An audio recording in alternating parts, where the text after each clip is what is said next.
Come on in, sit right down. Keep your hands up and keep your chin down. Shut the door. Time to go with Randy Harris and Knockout Radio. Ladies and gentlemen, Knockout Radio with Randy Harris is about to start. So get ready for the best MMA talk, games, interviews, prizes, and surprises anywhere. For Knockout Radio, I'm the voice, Ray Flores, and you can follow me on Twitter, twitter.com/Ray Flores MMA, or facebook.com/Ray Flores MMA. And now, here's Knockout Radio. Hey-o. Hey, everybody. What is going on, everybody? It is another Wednesday. It's another edition of Live Knockout Radio. What's going on, guys? As opposed to a pre-taped Knockout Radio that we do? Or, so as opposed to pre-tape shows. I think we've only done that once, and that was the best of for, July 4th. Right? Everything else is live. So live. Yeah, so we're live. We're live. We're here again. Fantastic. Well, you're here again. You're back in town. I am back in town. A great Make-A-Wish event last night. Going to maybe have some of those guys on in the near future. Antonio Tarver, good friend Ian McCall was there last night. So how are his spirits? Last time we talked to Ian on this show, he didn't sound so hot. He was a little low. He was a little low. He was doing okay last night. Yeah? Yeah, he had a good night. He had fun. He had many of spirits last night? His spirits were fine last night. Of the liquid variety? Let's just say his spirits were rocking and rolling. Good. I believe, I'm glad he's back on track. I believe he said his next fight will be, I believe he said June. Okay. He didn't know who, or he didn't tell me who. But, everything seems fine. Hopefully he's back on track. He said, we kind of talked briefly, but that's not what it was there for. Right. So, it wasn't a interview kind of thing. But, I think he wants to be the Ian McCall that everybody thought he was. And I know that he's made, references and he's done interviews who, said, I would probably cut myself. Yeah. Well, the current one's not getting it done. So he needs to go back to the drawing board. Speaking of going back to the drawing board. Oh, segue. Melvin Guillard. There he is. Has shown up in Denver. That's what I'm reading. At the Grudge Training Center with our buddy Trevor. And I believe Melvin Guillard is a man of his word. I believe it. I know you do. You have a crush on him. I'm just saying. I believe everybody. One of your favorites. Yeah, you do believe everybody. I believe everybody. If somebody tells me something, I believe it. Right. Melvin Guillard told us last week. What did he say? He said that when he talks, Knockout Radio would be the first to hear what he had to say about leaving Blackzilians. Well, I believe what Melvin Guillard said is when he's able to talk, he will talk to us first. Yeah. I have a feeling it's not just going to be about Blackzilians. Melvin Guillard will be on in the second hour. Scheduled to appear. Scheduled. Let's not go crazy. All scheduled to appear. All right, scheduled. But I have talked to him, and I talked to him last week too. No, that's true. That's true. Scheduled to appear. And if I can pull it up fast enough, I'm going to read his exact text back to me. Just because reading into it. Not that I necessarily want to read into things. No, I'll go ahead and do that. All right. He said, "Okay, I'm in. What time is that? I'm on Mountain Time." But here's the thing I like best. When I said, "Saw your fight's been announced. Any chance to talk yet?" His response, "Yes, we can." Okay. Bro, you're the first. There we go. When? And I said, "Tonight." And here's the one I like. Yeah, what time? I have so much to say. Oh, well. Boom. Let's clear out the second hour. Well, unfortunately, the second hour. No, clear it out. Wipe it out. Really? No. I mean, you're going to tell Riddick Bowe we don't have time for him? Big Daddy might have to call in next week. You're going to tell Riddick Bowe, hey, listen, hey, champ, you know what? Tough break. And you're going to tell Josh Saman after what happened last night we don't have time? Yeah, that second hour is pretty full. It is pretty full. I was just going to go in the car and listen. Well, I figured you and Riddick Bowe are going to have a boxing fest. Oh, my God. Champ. He's been in his fair share of memorable fights. I didn't realize. What did you say? He's doing a Muay Thai. Muay Thai fight? Yes, he is. Jesus Christ. Where's he doing that? That'll be in Thailand in May. Good God. May 13th. I remember watching it, but if you would have asked me an hour ago, who were the two combatants on Fan Man? Riddick Bowe and Evander Holyfield. Well, I wouldn't, off the top of my head. Hell, I don't remember. Me neither. I wouldn't know. Yeah, either. exactly. I couldn't tell you what time you walked through the studio door, and that was only like 4 minutes ago. So for me to remember all the way back, well, 15, because it's 18 years? because it's every fight. It happens all the time. Yeah, every fight a parachuter just comes dropping in on the ring on a major pay-per-view. I can understand how you could easily forget that. Like a 20-minute delay. A dime a dozen. Well, It was like I said, half-hour delay. yeah. It was insane. And then he was also in that mix with Andrew Galata. He was the first the one low blows. to get Guillard. Yeah. He was getting his ass handed to him. get Guillard. He was getting his ass handed to him by Andrew Galata, and Andrew Galata couldn't stop punching Riddick in the dick. So then they line up a second fight, and Galata does it again. It was the craziest thing in the world.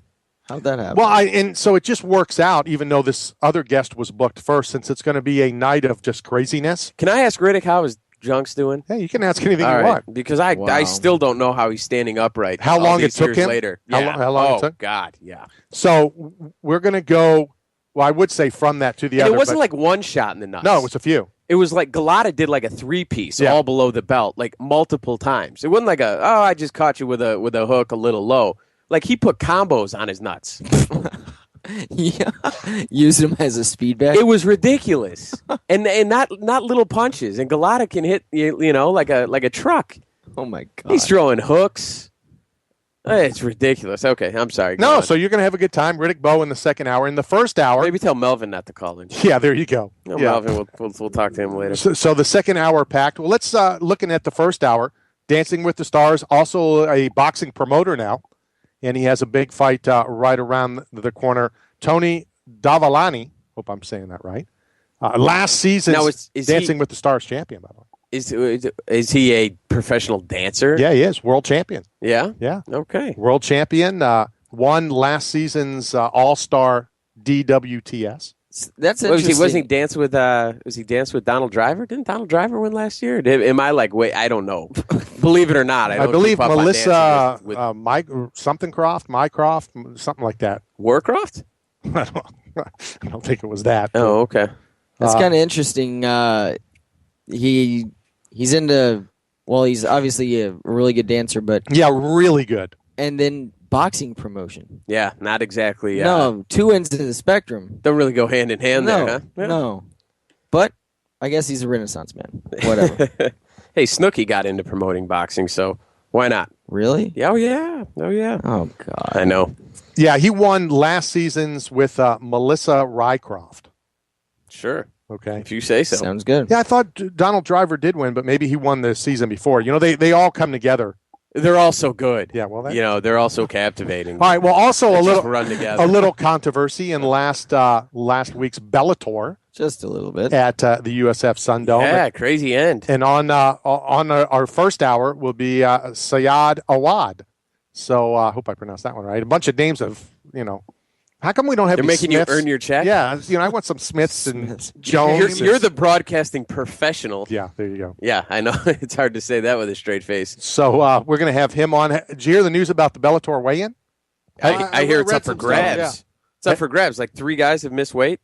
They might want to check that scale. Check the scale. Yeah. But your favorite fighter, or let's just say the name of your favorite fighter, missed weight. It is the best name in Which one? martial art. Shambalat Shambalaev. Yeah, that is great. Now he's in the main event too, correct? He is in the main event. Second but- time he's missed weight, I think. Second time in a row. He's only. He's got a rumble problem. Yeah, That's what well, it is. I think he's only about a pound though, right? I think Well, they're that's making what a I big read. deal about it. I don't know what. Yeah, I mean they're not letting him slide, but he has 2 hours to lose it. It's not a. I don't think it's a Rumble Johnson. They're carrying him to the scale type of deal, and then he's still 5 over. But And with all the names said that I said real quick that are going to be on the program tonight, last night's Ultimate Fighter winner, or at least the broadcast of last night's Ultimate Fighter winner, Yeah. Josh Saman.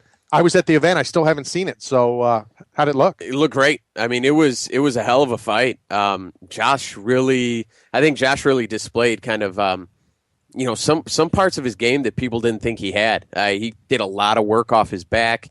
He did a lot of grappling that everyone was saying that if it hit the ground he was going to get controlled and beat.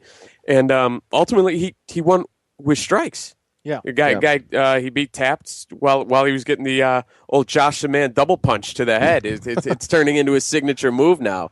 But yeah, I can't wait to talk to him because his promoting skills really came into effect. Yeah, he was the first one in, at least at what they showed. Hey, let's save it. Let's save it with Josh, who he wanted to fight with, which was pretty impressive. Yeah. So when they brought in their four. What did you think, Derek, of during the fight when John Jones said, "Keep scoring from the bottom, doing more work at the bottom, trying to get in the judge's head. Hey, he's on the bottom, but he's doing more work." I thought it was smart. Because I think a lot of times judges and fans in general don't realize you can win rounds from the bottom.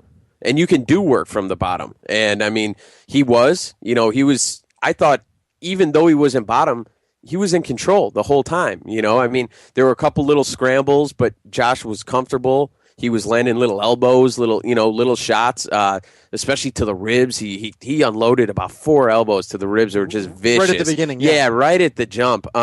I thought that's kind of like it goes back to when we talked to Greg Jackson when Greg Jackson would be yelling his guy's name who he's cornering, so it's in the judge's mind that this guy's doing good work that maybe they wouldn't have gotten credit for. So I thought it was smart. I thought it was good, a great fight. I mean and then the Uriah fight, Uriah Bubba was I blinked and it was over, and a great episode last night. 10 seconds. Is that what it was? The official count was 10 seconds? Yeah. Ridiculous. Yeah, show that to Wegs. Sean KO Radio just pulled up the Riddick Bowe Guillard fight, and that's one of the rounds where he gets a nice beating from the belt. Yeah, right. Yeah, that's a professional heavyweight. I just threw up in my mouth. Yeah, a little that's bit. a professional heavyweight hit me in the nuts. Yeah. Oh my god. Yeah, and he got up and he took more abuse. Ridiculous. Yeah. Oh my god. Yeah, so that'll be interesting to talk to Riddick. Go ahead, Randy. I'm sorry. No, I'm just trying to get Tony on so that we can talk some Dancing with the Stars. Wow. Your favorite show. Yeah. Your favorite show. So you mentioned the Bellator last week. Yes, sir. You guys were there. Yes, sir. We were. Okay, can I get a report? I mean, I only saw a couple tweets. You guys want to go first or you want me to go off? I heard Randy got in a fight on press row. Is this true? True or did. false? It wasn't a fight. I would say it was an exchange. So verbal exchange. So you brought the professionalism. Well, hold on a second. No, I absolutely did. Which are we talking about? The guy to my left or the dude that punched me in the back of the head? A little bit of both. I was thinking about the guy behind you that punched you in the back of the head. And as much as I don't want to defend the guy, he wasn't necessarily punching me. He just got lucky and did? Yeah, he just got lucky. Lucky son of a bitch. He was in Saad's fan club. Okay. Now, according to Saad, it wasn't a family member. Not that he would know who was and who wasn't. But there were some very pissed off, upset people. Oh, yeah. Iranians, I believe, too. God. Right? No, Iraq. Oh, Iraq. Even worse.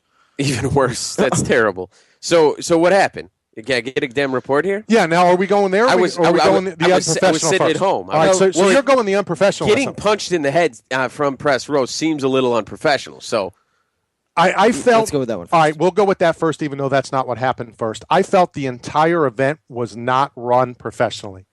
I felt the security wasn't set up professionally. And they're friends of mine. I know the guy that runs the security company who came down and moved everybody away. But how do you let people stand behind media row and in front of people that have seats that are screaming for one of the fighters? Try doing that at a concert. So Yeah. So just random people were like, Well, it wasn't random people. It was all people from that camp. right? But They would push up. They would push up to the security rail in front of people who had seats there. And again, it wasn't necessarily the security rail. We were sitting behind the rail. The media row was behind that rail, and then it was like a walkway, and people were from that camp were just standing there, taking pictures, screaming, yelling, doing their thing. Well, when that whole thing happened at the end of the round, they went ballistic. I felt like I was back in Brazil at the UFC. I thought a riot was going to break out. So there was good energy in the room. Well, there was. That there was, yeah, and it was all right behind us. All of that energy was right there because they were just yelling, screaming. And so how'd you get hit? Well, as they were screaming, as the guy's like throwing his hands forward and you suck, you're awful, you blah, bam, I get hit in the back of the head. Oh, but it wasn't like a punch. Yeah. Like he was flailing well, that's his what arms. I'm saying. Okay. It wasn't necessarily that he punched me. He just was throwing his arms, throwing a punch, hey, I'm all pissed off, things are awful. And we're going to go to Mike here in a second, who I guess, he was in the He hit you? Did Mike hit you? Mike might be the guy who hit me. Mike, are you there?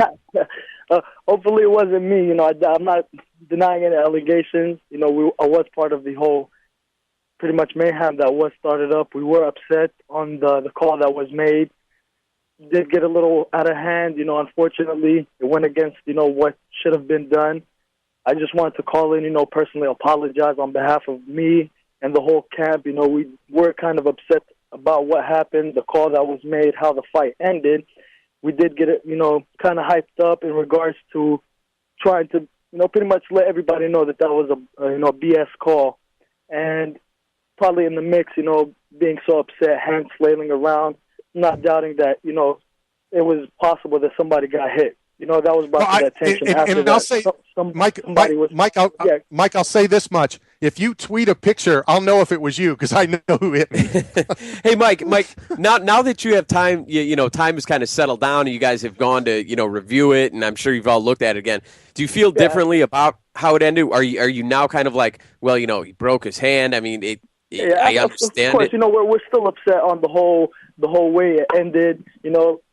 Come to think about, he did break his hand early on in the first round. There was not much that he could do if it did continue on to the third round. But we did feel that the fight was stopped in an unlegitimate fashion. The round was done as everybody appeared to seeing it the same way. The bell had sounded. He gave a sign of relief. That the round was ended, that he would possibly get another shot in the third round. And when the referee came back and announced that the fight was over, he gave it to Rickels. That's, kind of what sparked up all the pretty much the feistiness and the hostility between us and, the event, the referee and what have you. Also, what caused us, to kind of swarm the cage and pretty much just start. It was just pretty much hectic, especially being from California, flying out to show support, to our buddy. Wanted him to win. We wanted this for him more than anything in the world. And, we were just pretty much upset how, to see it end that way. And there was no excuse for how, we reacted. It was unacceptable. It shouldn't have been that way. I just wanted to let you know that I apologize on my behalf and behalf of the whole camp, behalf of the whole Saad Awad supporters that flew in there from California to show their support. You were, I believe, hit in the back of the head. It was on purpose. I do not know. Accidentally, I still want to apologize for anything that may have caused offense or, caused any type of drama between you or any of the people.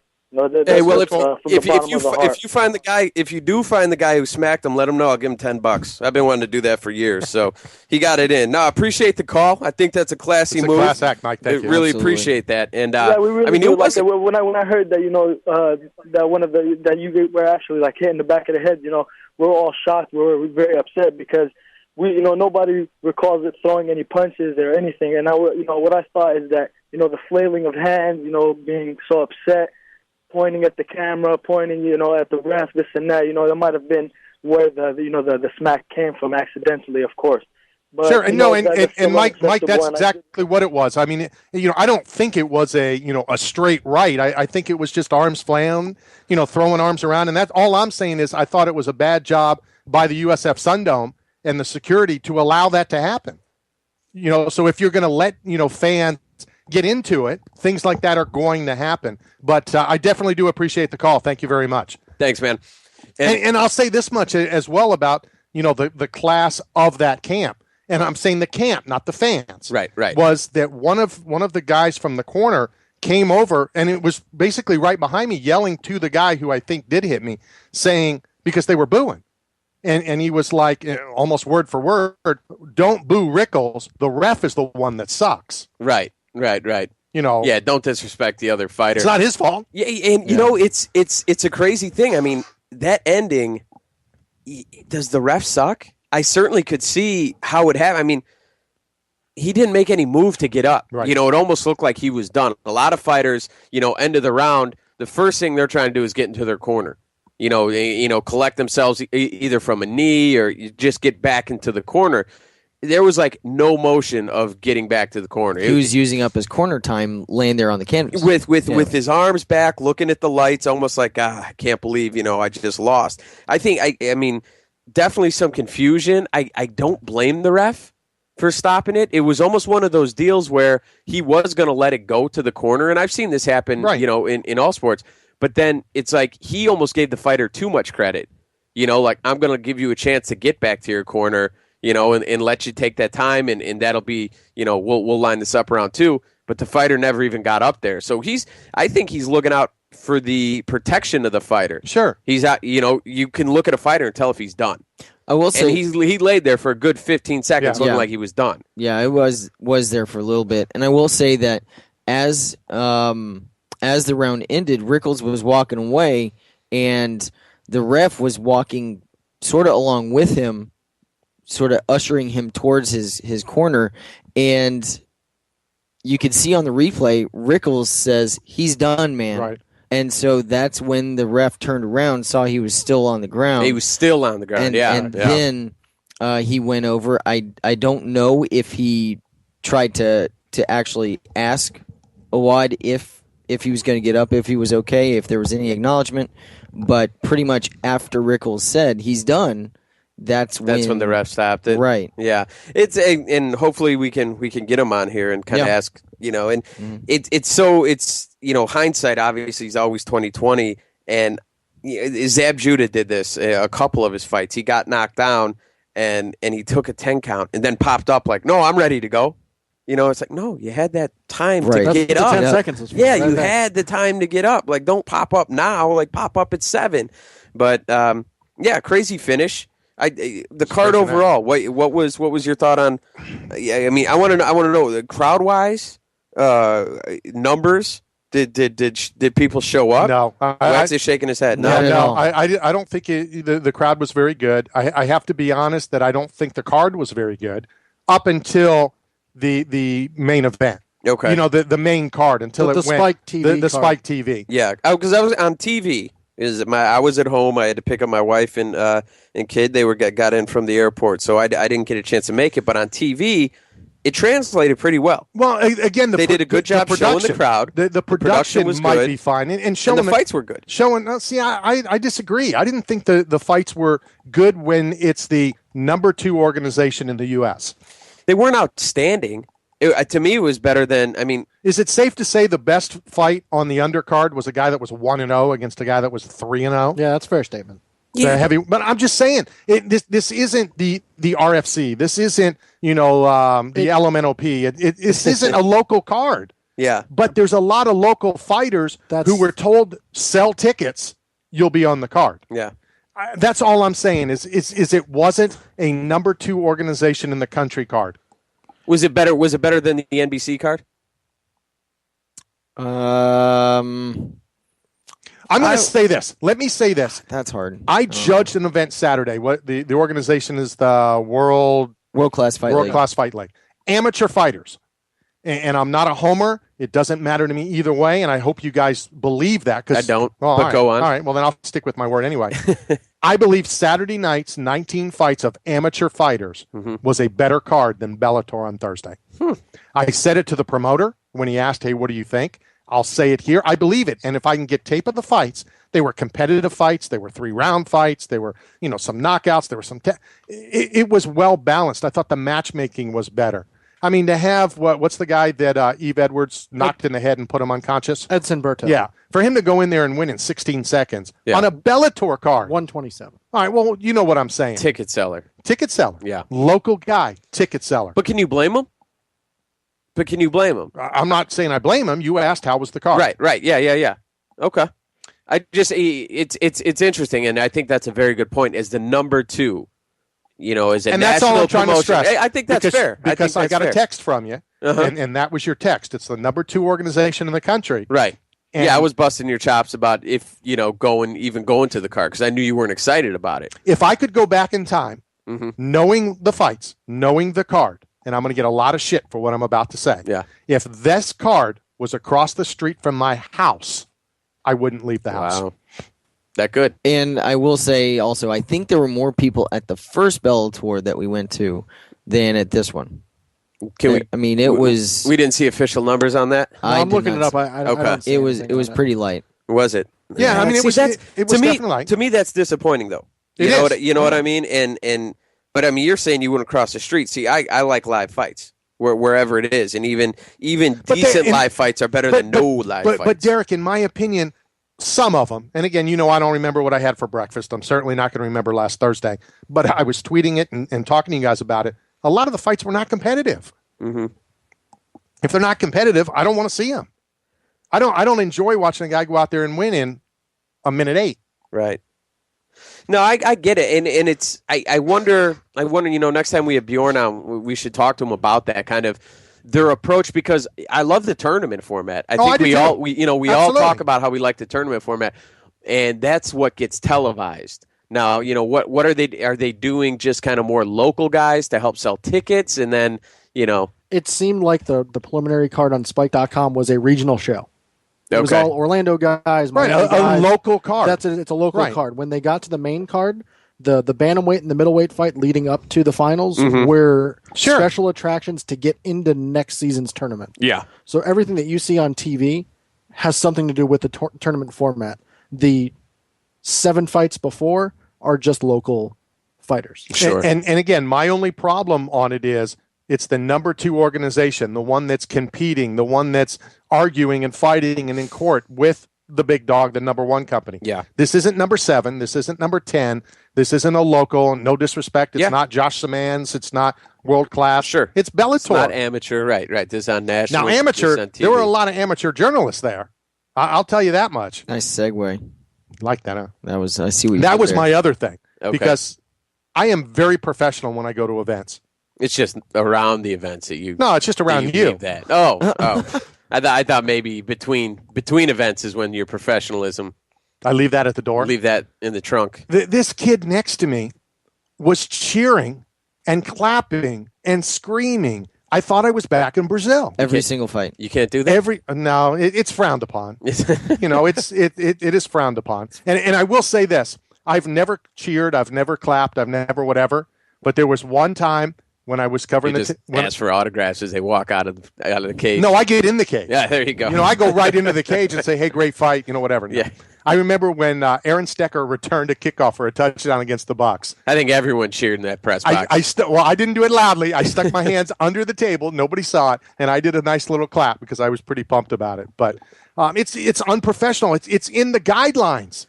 But I mean, you've gone to way more events than I have as a media member.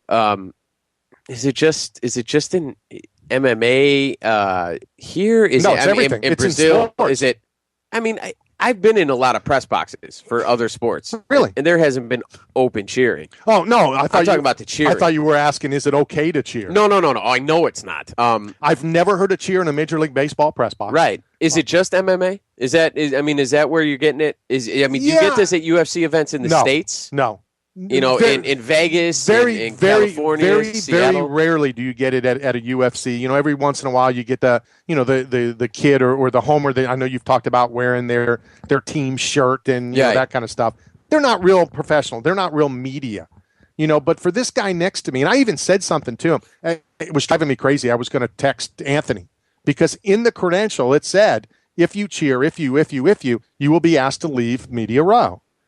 And this guy's like, yeah! I mean, doing the circle cheers and it was just circle jerk. Yeah, well, he was doing that, as was his partner, the girl next to him, that were doing the same thing. And she would get up in the middle. Oh my God, who was it? Johnny Dotson. Oh my God, Johnny Dotson. Let's go get pictures. And they run over and get pictures. And there's a time and place to do that. If you go to my website, there's pictures on that website of me with celebrities. But naked? But you do that at certain times, at the proper times. You do that, not in the... Randy's proper time is when he has a camera and he's standing next to him. Then it's a proper time. Then we can snap away. That's the proper time. If I don't have a camera, then no one else can. I kind of feel like I'm Bubba right now, where the whole team's turning on him and stuff. No, you don't do it at the events like that. No, I know what you're saying. You do it post if you're doing an interview. Sometimes you do it post. I know at Seattle. I know what I think it was Seattle or Chicago where I first face-to-face met Darren Cruikshank. He's been on this program numerous times. Sure. And I went over and I said, I know you've been on the show many times. I want to put a face with blah, blah, blah. I'm Randy Harris, Knockout Radio. He says, let's take a picture. And I go, well, I can't do it here. this isn't the place. This is, I can't do it here. We'll have to do it at a workout. We'll have to do it at other.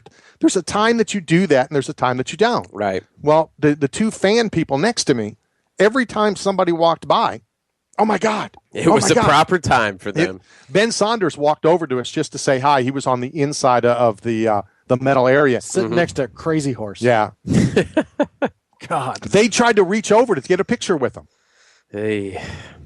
I mean, that's one of those things when I always talk about, that this sport is still young, and fortunately or unfortunately, everyone has access. Everyone thinks they're a media member if they have a blog. Everyone, but it's still young. And these, you're not getting professional media members coming over from other sports to cover MMA. You're getting people who have blogs and try to build up the audience who are going to get brought over to more of the mainstream, and they have to figure it out. But people aren't going to waste their time trying to figure out the guy who has a random blog. The only thing that I'm going to argue or not agree with you on that is you're not going to get you're getting mainstream media coming to UFC events. They're slowly coming. Slowly. Yeah. And still, Kevin Iole is mainstream. Yeah. The guy in Canada is mainstream. But again, they were covering this, and they were considered, I would call them professional media members, right, before this even blew up. No, absolutely. You know what I mean? And that's what I'm saying. Yeah. You're getting a whole lot less of Johnny Fanboy next to me. And somebody tweeted, us, when I was talking about it, they said last week they saw on Bellator. You could see it on Radio Row, Media Row, that the media had their, what's that called? Screensaver background were of fighters. No. It's just, if that's the case, you change it when you're going to the event. Right. I'm saying. Yeah. It's a whole funny dynamic. It's almost like just hold a fan fest for them. Let them do their iPhone interviews and all that. And back to the Saad fight real quick, because we talked about it. We started with it. Here was my problem. Again, whether it was Bellator, whether it was security, whoever allowed it, I felt, and I know Mike's listening, I know Saad's going to be on here in about 10 or 15 minutes, there was a whole lot of his camp standing right in front of us inside that circle. Okay. That doesn't happen at a Zuffa event. Yeah. That doesn't happen at Strikeforce. Was it ticketed? Were they ticketed? Did they I think they were wristbands. Were they credentialed of some sorts? Not credentialed. They were VIPs. They were VIP.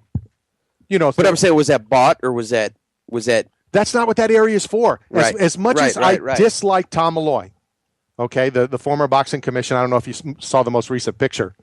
Somebody sent it to me. I'll show it to you. Yeah, is he in orange? Yeah. As much as I disliked Tom Malloy, that would have never, ever happened under Tom Malloy's watch. Because he would have been there, and he's a drill sergeant, and he fined people from Zuffa, which is one of the reasons there was a problem. That wouldn't have happened. That can't happen. You can't. Remember, he wouldn't let alcohol. We had Chris Hovan sitting cage side. He had a beer, and that got stopped real quick. Yeah. There's things you can do and there's things you can't do. And I just felt having, his people in there. Your corner's allowed 3 people, not 72. Now, I don't blame him. I don't blame his corner. I don't blame his people. Because if they can do it. Right. They got the green light. Do it. Sure. So, I know I talked to you about my feelings of the event. That's my feelings of the event. Obviously, the round or two of that fight were pretty good. Real good. I mean, he that was winning. entertaining as hell. Yeah, he won the first round. Yeah, I mean, it was a good fight. Like I said, the stuff that they put on TV, and that's why I asked, has been very entertaining. The tournament stuff has been good. So it was when you and I talked about it a little bit last week, I was surprised to hear it. So hopefully, I mean, for me again as a fight fan, I hope they come back to the area. And I hope they keep building a fan base because I don't know how they can come back. Yeah, I know. I just don't. And I said that when the UFC came. I don't know how any of those guys can come back. Right. When you have slam dunks at other cities and you have bigger followings. The juice just isn't worth the squeeze. Nobody's showing up. It doesn't pay. Yeah. So, especially I'd imagine if you're not doing pay-per-views, that's not helping. To offset the cost of the money you're losing since nobody shows up. Yeah. So you're kind of hosed. As we are waiting, and momentarily we will have Saad Awad on to talk about it and, how his feelings are, looking back. I know that I asked you to put in our notes, Wags, your thoughts on Wanderlei Silva and April Fools. Because I have a pretty strong opinion on this. Yeah, because you fell for it hook, line, and sinker. It's not that here's the thing. It's not that you were getting all chubbed up when you saw that. A lot of people. It's not that I was, and I thought it was that you were. I thought it was an awesome April Fool's. I'm okay with it. Here's where I have a problem with it. When media that is respected, MMA Weekly was one of them, contacted Wanderlei and asked privately, "Is this April Fool's or is this real?" And I'm a Wanderlei guy. I like the dude. I think he's great for the sport. I think he's great to the fans. I think he's awesome. You know how I support him here on the show. Yep. But for him to tell media people, yes, this is real, it is not April Fool's, that's where I have a problem with it. Because now you're lying. Number one, if you do any kind of April Fool's prank, joke, participation, you're a fucking toolbox. You think so? All right, you're a fucking toolbox. Like, April Fool, like, seriously, you're a toolbox. Go feed the chickens. Like, what are you doing? It's an absolute waste of time. I can't believe the amount of people who actually participate in April Fool's Day. You know what sucks about your comment? Nothing. I've never done an April Fool's till this year. There you go. I did do one this year. You're in. You're a toolbox. I'm a tool. You're a toolbox. Go feed the chickens. I did it, and everybody fell for it. Right, and everyone thinks you're a tool. Okay. No, I just think you are. You think I am. Yeah, anybody who does it, I'm like, really? Like, you took time out of your day to put thought into this. So with Silva, like, I didn't realize that media had asked him. Yeah, and like, I mean, Weekly was blank. One Yeah. No, go ahead. All right, we'll get back to it because, again, it's a subject that I feel pretty strongly about. Mike called in about 15, 20 minutes ago, was in the camp or the friends or all involved in what happened last Thursday. I reached out, I guess it was Friday, and just because I really want to find out, what happened in the cage, not necessarily what happened out. So let's go to the guy that was there. He was closest to it, Saad Awad. Saad, how are you, sir? I'm doing great. How you doing? Not too bad. We appreciate your time. Let's go back in time and give us your kind of play-by-play and your thoughts from last Thursday. From the fight? Yeah, from the fight. I mean, you guys saw it. I went out there. I had a pretty good game plan. I wanted to pick them apart. I wanted to wrestle them a little bit just to showcase some of my wrestling and beat them every round. And I think I went out there and did it, but I wasn't able to capitalize on any situation I had because due to a broken hand, I couldn't really do what I wanted to do. So besides the controversial knockout, I can't. It was a pretty good fight.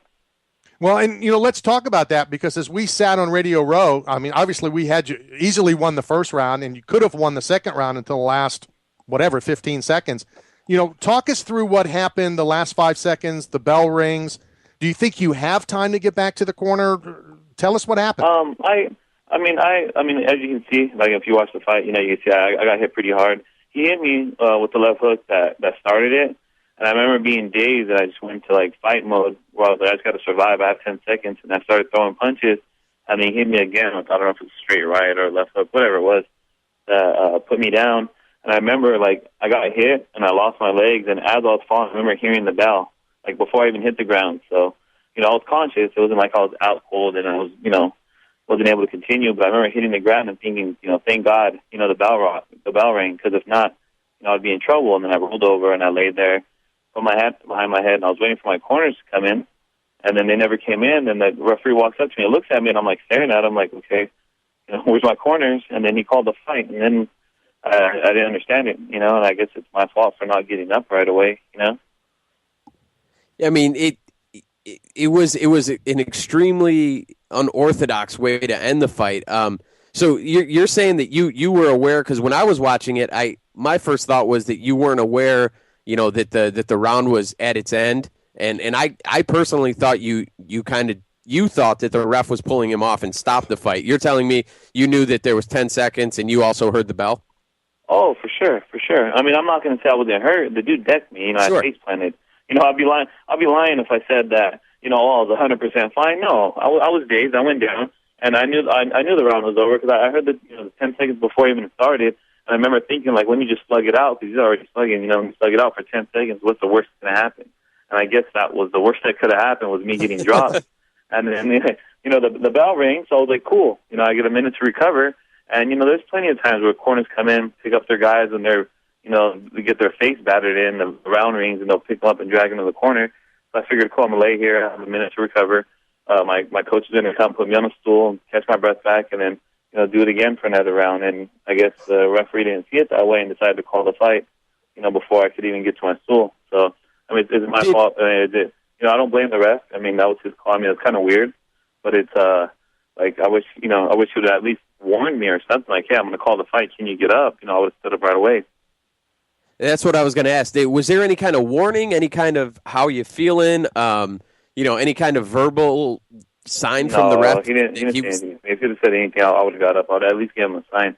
I was conscious enough to put my hands behind my head and lay there and take a deep breath while I'm waiting for him to, tell me something. But he didn't tell me anything. He just walked up and waved his hands.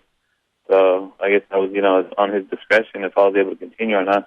And I wish he would have asked me, Saad, let me ask you this. After the fight, did you have the opportunity to go up to him or him come to you and explain, or did you get any kind of answers after the fight? He walked right up to me after, and he was just like, you weren't able to continue. I was like, how am I not able to continue? If I wasn't able to continue, I think I would have still laid there. I wouldn't have said anything if he would have told me, I don't know. But he just walked away, and I was just so upset I didn't want to talk to him, I would imagine that you're pretty disgusted at the moment. Now, you tweeted out pictures of the X-ray of your hand. When did you break the hand in the fight? And secondly, do you think that you could have continued through the third round with that break? Because that was no little break you had. Yeah, I broke my own. I fought in Strikeforce about a year and a half ago, and I broke the same exact bone in the first round also. And I remember the feeling. I remember freaking myself out between the rounds. And I remember going to the second round thinking my hand was broken. I let it freak me out, and I ended up kind of giving the fight away. And I remember thinking to myself, like, ever since that fight, that if I ever break a bone in my hand, I'm just going to turn into a wrestler. Because I've seen, like, other guys do it. They turn into a wrestler, just hold the guy down and grind out a win. So I was like, you know what? As soon as it happened during the second exchange, I believe. And, when it happened, I felt it. And then I thought, I think my hand's broke again. So I went and just threw a straight body punch just to see. And I remember throwing that body punch and thinking, holy shit, sorry about that, but I was like, holy crap, my hand is broken again, like, for sure. And I was just worried about it piercing through the skin like it did last time. So, I'm just going to wrestle him. So I went and wrestled him. I told my corners, like, my hand's broke again. And he's like, okay, we'll take him down then and, grind out a win. Because, I'm a pretty good wrestler, and I'm confident in my wrestling if I have to wrestle. So I went out there and did it, and it kind of sucks. I couldn't hold him down as much as I wanted to. I couldn't inflict that much damage on him as much as I wanted to, just due to the pain from my hand, like, all the way down my arm. But I'm pretty sure I could have, with the broken hand, I was able to, sustain him the whole second round and take him down and do kind of what I wanted with him, with a broken hand. So I'm pretty confident doing the same thing third round if I had to, or if I got the opportunity to do so. Go ahead. No, I was going to ask real quick. I noticed on your team shirts were the autism. Can you talk about that and what your relationship to that charity is? It's actually one of my cousins, his son's autistic, and it was brought to my attention a while ago. And I know if I could help spread the word, even if one person notices and donates $5-10, that's one person I got to touch, to get them to help donate or something, to be aware of it, because it's not going to go away without people asking, and people are not going to see it without bringing it out there, So that's he kind of opened my eyes to it, and I'm kind of trying to give back it however way I can. Very cool. And what's your relationship with Trim Nutrition, which is a local Clearwater company? Which one? Trim Nutrition. I understand they sponsored you for the fight. Trim Nutrition? He's like, It's like, I don't think they did. And if they did, he's expecting a check now. We might have to look into that. Yes, Stephanie and some of the Trim people were there. Oh, and I believe Stephanie, yes. Yeah.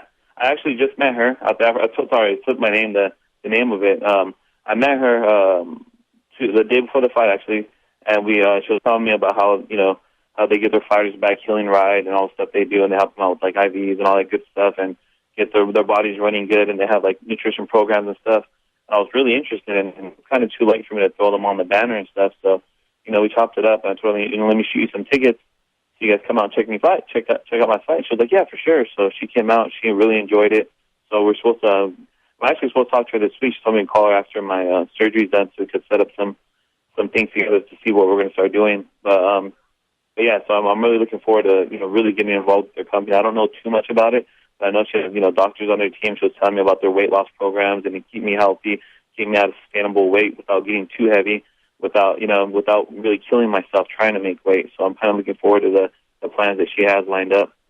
Well, I'll tell you this much. I've been on Trim Nutrition before, and it definitely works. And, Sean, I know you did it as well. And Johnny Lightning lost like 80 pounds in about 6 months. And I've lost 28 in 30 days. And the products that they have over there at Trim is insane. Yeah, she was telling me. She I mean, like it was the night before the actually she came by and we talked for a good, hour and a half. And she was like breaking it down to me. So I was like, I was really interested in it. And I was like, dude, I would love to be on your team. She was like, yeah, I'd love to have you. Win or lose, you're still. It was cool that, I got to touch bases with her, and she was telling me all the stuff they do, and she didn't get too much into detail, but she's pretty knowledgeable with her stuff, so I'm looking forward to it. Very cool. Well, hopefully the two of you guys will put something together. Real quick, before we let you go, what's next and when is next?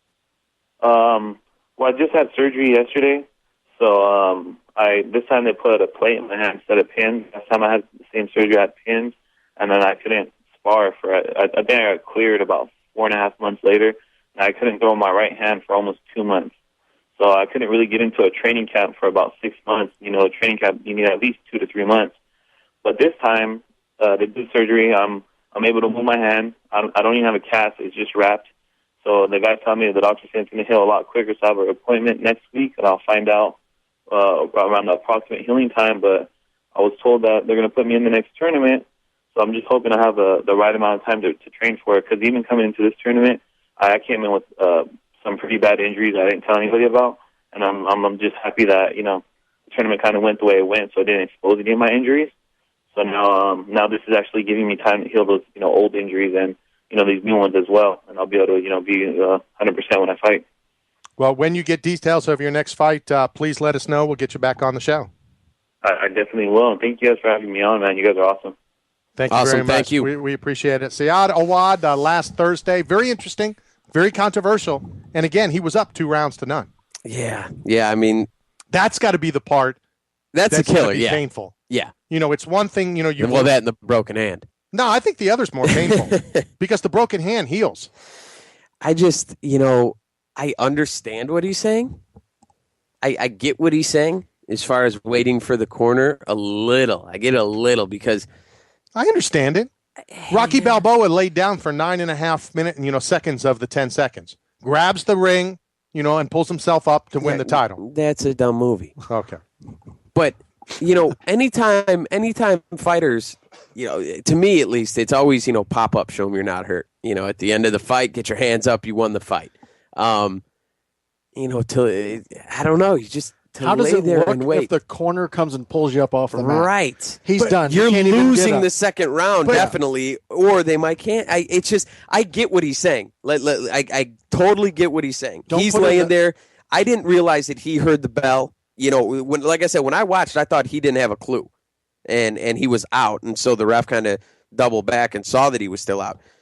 Obviously, it just like Sean. I think you were about to say. I'm going to say, and I'm going to steal it. Don't put the ref in that position. Exactly. You don't want to put the judges in that position to decide who wants to fight. Let me ask you all a question. Let's say you've been told, or you assumed, it's the same thing. You're assuming that you have 60 seconds to be ready to fight. All right? You know that you won the first round. I'm not even going to say the second round. You know you won the first round. Let's just say you think you lost the second round. All right? Mm-hmm. So you're even. So you're very good. Wow, you're a mathematician. How about that? You know that the last round, and you're going to lay there for 25 seconds, get your thoughts, get your wits together, then get up there, sit on the stool, get a glass of water, your squirt of water, and then you go. I can understand that. Yeah, what's wrong with that? I mean, you can do whatever you want with that minute, It's right? different on the 10, you've got in boxing. You have the 10, you lay there for the 8, like you said, where you laid it for the 10 and then pop up. But and even then, you don't lay there. You're on a knee at about 7. You're taking your breath. Right. Then you're up. You're not on your back, Right. arms out, looking up. That's a big difference. That's a real big difference. I feel bad for him. I do feel bad for him because obviously he wanted to continue and he wanted to fight. You want to look back. I and think he wanted to beat the shit out of the dinosaur. It was interesting. That was actually the number 9, not top 10 for the dinosaur intro. Yeah. As much as I disliked it, Yeah. because of the circus atmosphere, that I like to keep out of MMA. When Tom Lawler tweets, "I've now been beat. I will never be able to win this." I guess it was a pretty good entrance, right? Yeah. You love Tom Lawler stuff. And sometimes his stuff's over the top, but sometimes. No, sometimes. I mean, you come out as Hulk Hogan and a Real American and rip your shirts, not coming out with a dinosaur. That's true. You can't go wrong with Real American and ripping your shirt. As long as you win. Well, here's the thing, Tom Lawler, and we've talked about it. You gotta win. You gotta win. Gotta win. You can't go to Canada, come out to a Real American, rip your shirt, and then lose. I'm sorry. Speaking of over the top, do we want to hit up the Absolutely. April Fools again? Sure. I definitely think that you can go too far, but I don't agree with you, Derek, that you're a toolbox if you do something. I think it's cool to have fun every once in a while, but something like a full fight that's not something you mess around with. How about this? There is a morning show down in I think the Fort Myers area. Yeah. That their April Fools was they told everybody don't drink the water, it's not safe. There's dihydrogen monoxide. They didn't even say don't drink the water. They said it's just not safe? No, they just said that there is. They said the water's not safe because of dihydrogen monoxide. And they left it at that. H2O. Which is H2O, which is water. Nice. But there's water in the water. But the Lee County Public Utilities came out and had to tell people, we assure you it's fine, the water's fine. They're suspended indefinitely, and there's federal charges against them. Ooh. Yeah. Again, you're a toolbox. Why? What's the point? If you're really going to take time out of your day. This is what I'm thinking for April Fool. Why is it any different than anything else that goes out on Twitter? Anything else that people tweet, I'm this, I'm that, I'm going to do this, I'm going to do. There's been guys that have tweeted they're going to have a fight and it wasn't an April Fool's, but it wasn't true. Dana does that all the time. Only issue is when somebody point blank asks you from a media standpoint, I'm going to run a story on this.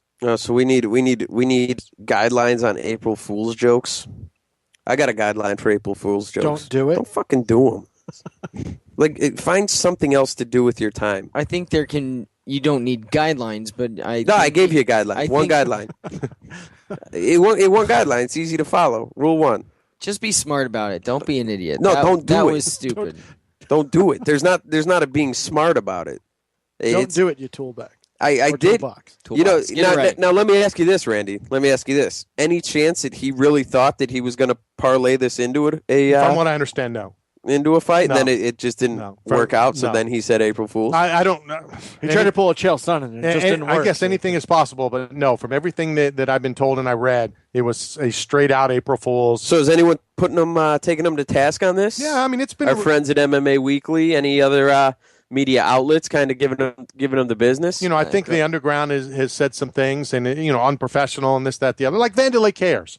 Like any of these guys care if somebody in the media or anybody. Says, well, that was a bullshit move. You shouldn't have done it. Well, I mean, it is what it is. Like I said, I don't necessarily have a problem. I got excited. I was looking forward to it, but I didn't contact him and ask him as a media person, is this true? Have you been told? Have you got the call? MMA Weekly did.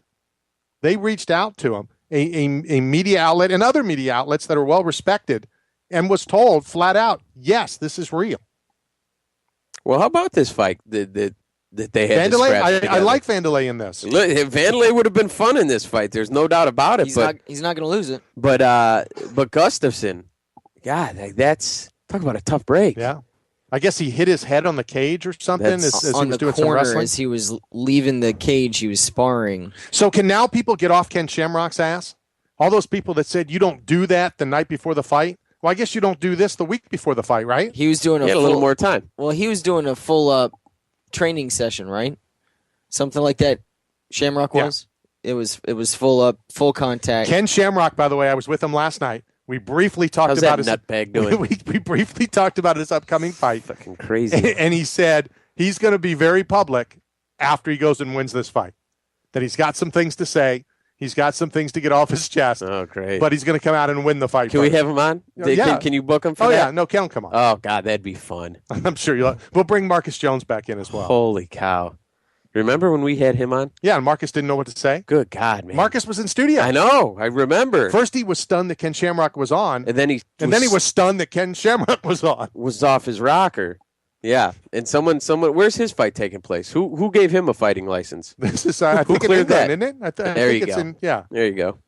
Good job, guys.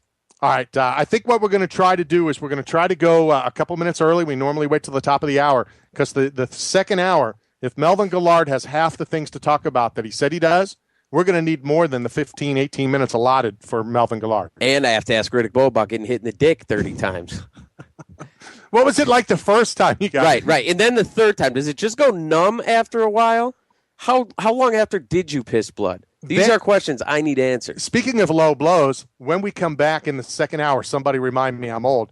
I've been in contact with Joaquin Spirit Wolf and Marcus Davis, and it is amazing what is being said back and forth. To me, it's just mind-boggling. We'll talk about that and a whole lot, and a whole lot more in the second hour. And what? We'll be right back. You get hit in the dick? All right, we are back. 855-483-6646. Forgot to give it out the first hour, kind of action-packed. Second hour, even more so. Josh Saman, victorious last night, will be on here momentarily. Melvin Guillard, and I'm pretty much just going to say, Melvin, no questions for you. Here, you've got the mic. Go. Open open forum. Go. Shoot. Vent. What's on your mind? And then the participant from Fan Man back in the day, Riddick Bowe. All right, so here's and you're right, heavily Bellator talk tonight.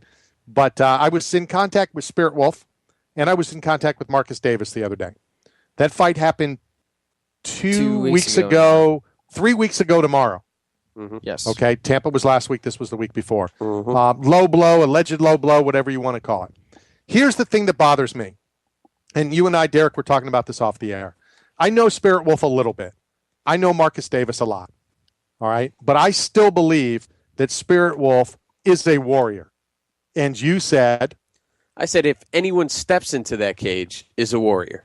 I mean, anyone who fights professionally, who goes, I mean, not only, on TV, right. TV's a whole nother thing. I mean, you're completely laying it out there. But any of those dudes are. You have to be wired different. You can't call into question if someone's a warrior or not. I hate when fans, fighters, athletes, celebrities, whatever, calling another fighter chicken shit. They're in there. They're fighting. You know what I mean? Right. All right. So where I was going with it, I know Spirit Wolf a little bit. I know Marcus Davis a lot more. Followed his career in the UFC. I've been to some of his local fights when he fought in Florida, et cetera, et cetera. I believe Spirit Wolf is a warrior. I believe Spirit Wolf would fight again, would fight Marcus Davis again. He'd fight him tonight. Line it up.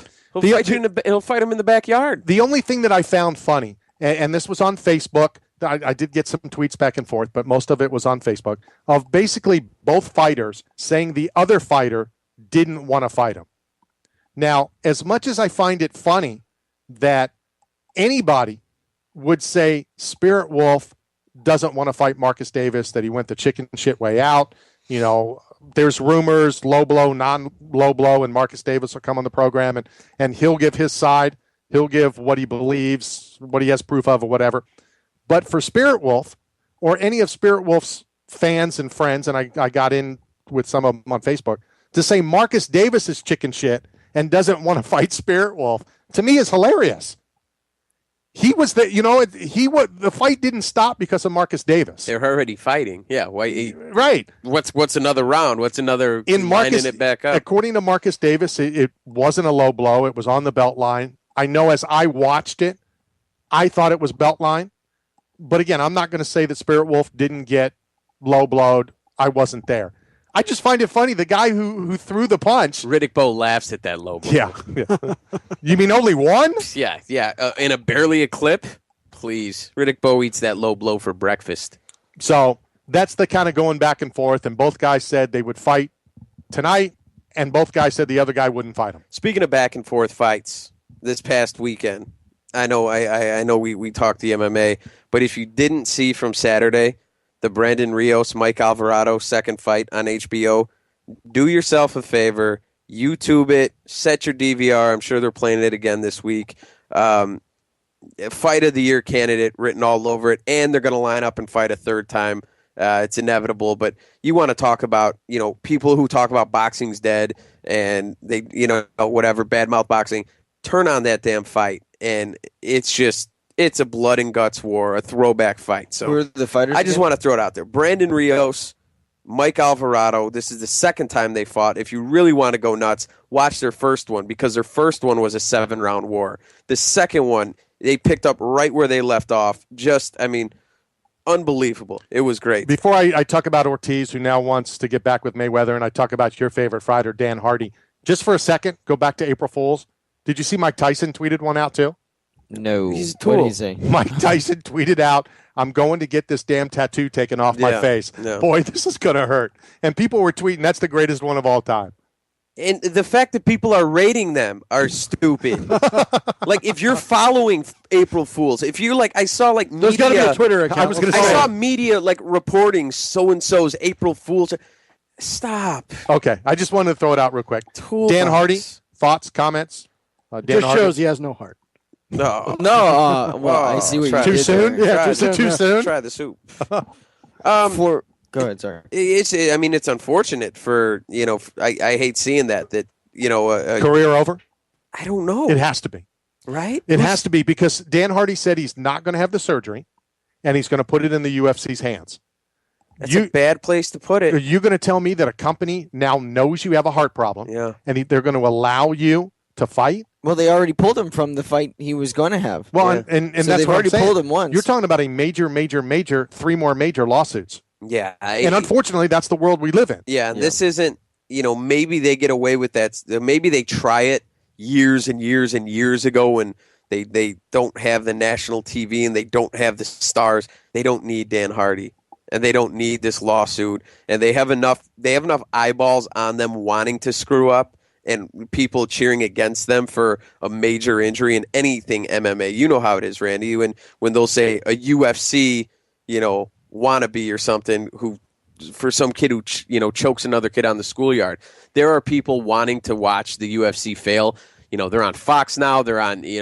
No, this isn't something you screw around with. And it stinks. I mean, I'm not a huge Dan Hardy fan, but I don't like anybody's career being sidelined for something that's just completely out of their control. And you think, this is his livelihood. This is the thing that he does for money. He did for money. I'm saying it was because I think it's over. Well, it has to be over. The surgery, and actually it is not a surgery. It is an invasive procedure. 95% success rate. That's pretty damn good. And I know there's always a chance, and I am not 5%. Not exactly. And I am exactly. I'm not having it. It's 5%. It's not 95% successful like knee surgery. Right. That's your ticker. Right. Yeah. That's it could be 99.5, and I still don't think I'd have it. It's a tough deal. There's man. people that don't come back off the table, and when you're talking about heart, but there and on the flip side of that, this could kill him anyway. Yeah, this could give him a heart attack. Just all right. Melvin Guillard momentarily. Living. He's going to have the open mic. He's got a lot of things to get off his chest. We're talking about heart. We have questions. We're talking about heart surgery. Yeah. We got somebody on the line that has heart. Yeah. And he's on the Ultimate Fighter. And he's victorious again last week. Semi-finalist. Or last night. Josh Saman. Josh, how are you? Hey, how are you guys? Little happy today, huh? Yeah, I'm doing well. Last night was a good episode. I was happy with it.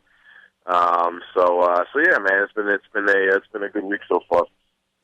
Talk to us real quick about how obviously you knew what happened, but you had to keep it in, and now like today you can all let it out and just be a little more happy.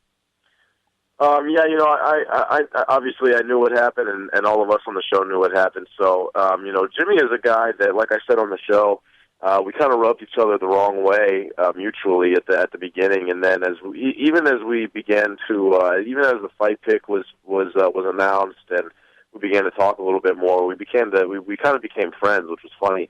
And now he's someone that I keep in touch with pretty often. We talk a couple times a week, and I check him out, check on see how training's going and stuff. And we'll probably train in the future. But at the time, this was a fight that I was really excited for. I was really confident about.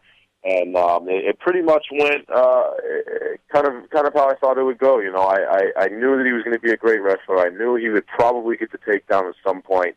But, you know, it was just my goal to always be moving, always be scrambling, never really let him get too much of a dominant position on me. And I thought that he would get tired, and I thought once I was able to unload some damage that he would quit. And it really happened pretty much verbatim to how I thought it would. Now, watching at home, Josh, it was pretty surprising how comfortable you looked on the ground. You know, you just haven't shown that side of your game on TV yet. Obviously, you know what you can do. But you're saying that's kind of how you expected it to go. Is that where you would have wanted it to go, or how? If you were ideally, he comes out and I throw a flying knee and knock him out in the first 10 seconds. You know, but there you go. But it did give the fans a little bit a chance to see my game a little bit elsewhere. You know, the people who had been watching me,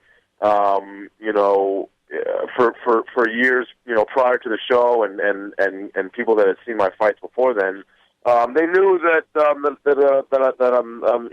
pretty good off my back. I've spent a lot of time on my guard game just to make sure that I am always comfortable in that position. Because when you have somebody that's on top of you and they're just so good and so heavy and really talented at being on top, it can kind of be it can be frustrating and it can be frightening if you're not comfortable there. So that's something that early in my career I decided I never wanted to be uncomfortable off my back, and I think it showed last night in my fight with Jimmy. Now, Josh, the thing that really interests me, and we can get to your future opponent in the other fight, was when you were brought in to talk about who you wanted to face in the semifinals. And to me, just, since we have you on every week, we know that you do promotion yourself, with some partners. I had to laugh that you got to use some of your promoting skills on the best MMA promoter out there, Dana. And he went with what you said versus what both coaches said as far as the fights go, because he liked how you built it. He said, you always have a plan. You said, let me beat him, let Uriah get a win, and then you'll have the biggest tough final you've ever had. Yeah. And I could see that twinkle in his eye. Was that your thought process going in? Was that the promoter in you talking? That I'm sure that surely was some of the promoter in me talking. And there's so many different facets of the game, and I try to study all of them. I try to just be as good as I can in every area, not just inside the cage, but also outside the cage. So as you guys mentioned, I do a lot of promoting as well. So Dana is a guy that I've studied and I've followed and listened to every one of his freaking interviews and his video blogs and all this stuff, man. So this is so Dana is not just my boss now. He's also a character that I've looked up to in the sport for years now. You know what I'm saying? So it really felt natural for me to go in there and talk to him. And obviously, he hasn't known me anywhere near as long as I've known him. If you follow what I'm saying, So So to answer your question, yeah, I think it was. There was probably a little bit of promoter in me, and so for me, as anyone who's been reading any forums or blogs or anything, will tell you I've been getting a lot of negative feedback saying I'm dodging Uriah and scared of Uriah and this and that. In my mind, I'm salivating over this huge giant finale that we're on the verge of. That is the potential, as I put it, is not. It's not just promoter talk when I'm saying, hey, listen, do you want the biggest final in tough history or not? You know what I'm saying? I wanted to be a part of that, and I was doing everything I could to make that happen. Whether or not Uriah knew it or not, I had big plans for he and I. I thought that, like I said, to me, that was pretty cool that you were able to put that together. Now, looking at that possible finale, the Uriah fight, I blinked, I missed it, and it was over. When you guys were watching that, and they kind of alluded to it in the weigh-in, when Bubba at the weigh-in did a cover-up, and could you tell going in that that's how that fight was going to go? That Bubba almost gave up that fight before he got there? In retrospect, it's easy to kind of say, oh, I saw that coming. But at the time, we knew that Bubba was dealing with some things mentally, but I still had hope for Bubba. I thought that, and if that fight happened again, I think it would happen differently. I'm not saying that Bubba would come out the victor, but I think that Bubba obviously didn't get a chance to display his skills in that fight, and Bubba has fought very tough, strikers in his career before, and nothing like that ever happened. I think it was just an unfortunate case of Bubba's head not being in the game, making a mental mistake, and he paid for it. So at this point again, you have all these people who are hailing Uriah as the next big thing, and by all means, he's a very exciting fighter, very talented striker. But you have to look at you got to look at his fights one by one. The first fight, he fought Andy Hall, a guy who was like 3-1, 4-1. Fighting out of Alaska, and Andy broke his arm in the first round, and still fought on to a decision, and even had moments of momentum during the fight where he almost took Uriah's back, etc. Then the next fight, Uriah wants to pick the guy with the least experience in the house, Adam Stella, 3 or 4 fights. And Adam, by all means, has a very good round against him. I think that Uriah was winning that round, but it was not by much at all. And then obviously the last 5 or 6 seconds, he pulls off a spectacular kick, and then against Bubba, I think that, like I said, I think if that fight happened again, it wouldn't happen that way. But the dominoes fell the way the cards were dealt in Uriah's favor, I think. He definitely reaped the rewards of it. Josh, let me ask you this. At the very beginning, I believe it was your first fight. Dana was not a big fan of the Saman double hammer fist. Any comments, anything that he said after use of it last night? I didn't know that he didn't like it until I saw the first episode. He never told me anything like that. And then he tweeted me. I think I was the only guy he tweeted in the first episode, like a little winky face or smiley face or something, kind of alluding to. Later in the season, I think that he saw, obviously from my fight with Jimmy, his quote last night was, "I think Josh is the real deal," and so hopefully that was genuine. Coming from him. Any more comments? I was out of town at a Make-A-Wish event, so I didn't get to see it yet. Any more comments about the cocky Josh Saman? No, I mean, I've gotten a lot of questions about it, and by all means, the things that you're watching on TV or just that. I mean, that's me. That's me saying those things. It's not an actor. It's not like it's not like it's somebody else saying them. So the editors and the producers, they do what they do, and I think last night did me a little bit of justice. So I was happy with the episode last night. Awesome. Well, congratulations. Obviously, you knew. Now we know. We're pumped as the future of Tough continues. How do people get a hold of you? How do they follow you? Follow me on Twitter. My handle is my name, Josh Saman, and on Facebook, Josh Saman fan page, as well as my promotion, Combat Night. We're doing really, really big things. We just scheduled our next 4 fights. We're in Tallahassee, April 26th. We are in Jacksonville on May 10th. We're in Orlando on June 8th.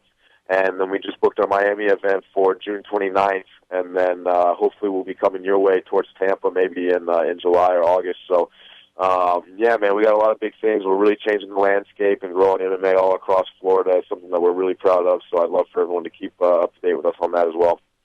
Absolutely. Looking forward to all your events and obviously the Tampa Bay one as well. Josh, thanks a lot. We'll talk to you again next Wednesday. All right. Thanks for having me, guys.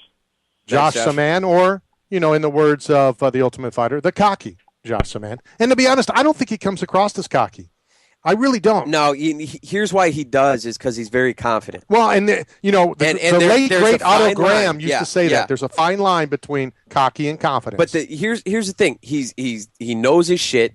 He's a smart guy. He he shows up and he performs. And I think people get intimidated. 2 reasons. He's a good-looking guy. So that confidence rubs people the wrong way. And I think ultimately he I forgot my second point. You son of a bitch. Well, with that said, you with your hand motions over there. With that said, the man with a plan, and he's the man of his word, Melvin Guillard, said when it's time to talk, he's going to talk to us first. So let's welcome to the program, good friend of ours, Melvin Guillard. Melvin, how are you, buddy?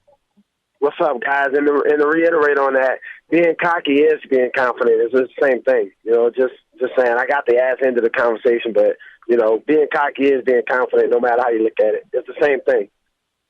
Well, there you go. Straight from the mouth. I don't know if I should ask questions or just say, Melvin, the mic's yours. It's all good, man. What's going on, guys?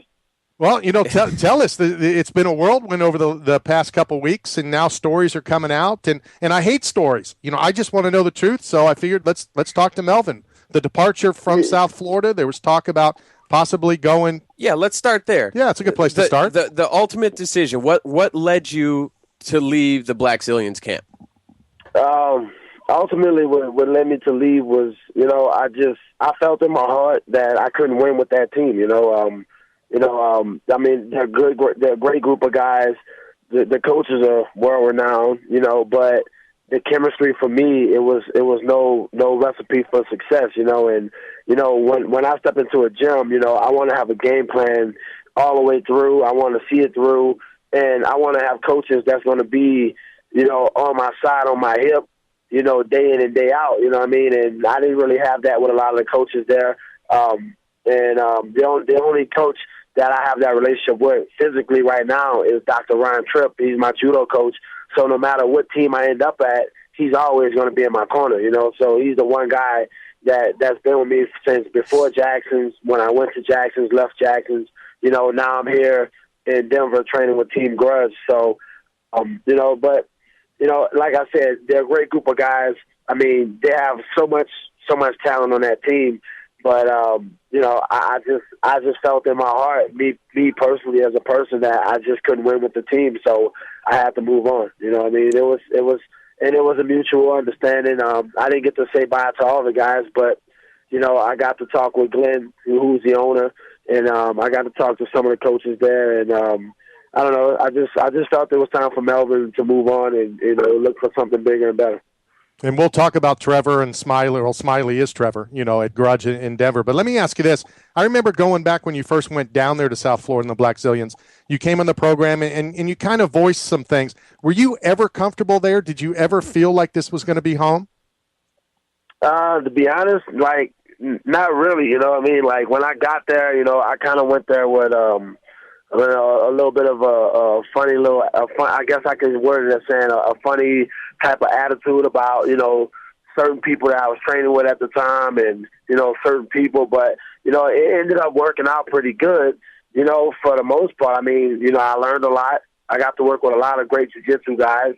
But at the same time, it also took away from what I was great at, and that was my sprawl and brawl tactics. That was me getting into the ring and just swarming guys and just jumping on them, in the